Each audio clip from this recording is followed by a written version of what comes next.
honrar la vida. Honrar la vida es lo que uno es, lo que uno hace, el sacrificio, ¿Vos te la acordás, lucha. vos te acordás de, de esos conciertos que se dan aquí con Oscar Cardoso Campos? Sí, ¿Cómo es que se llama? Paraguayupe. Paraguay, pues, Paraguayupe.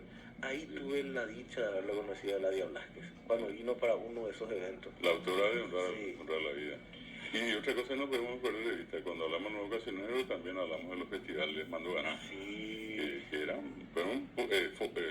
comúnmente eran los puntos de resistencia más fuertes que tuvo la dictadura. El festival del Pacaraí, del lago de Pacaraí, que se suspendió y que se tuvo que ir.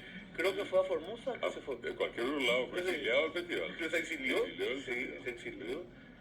Lo que era todo ese movimiento. Sí.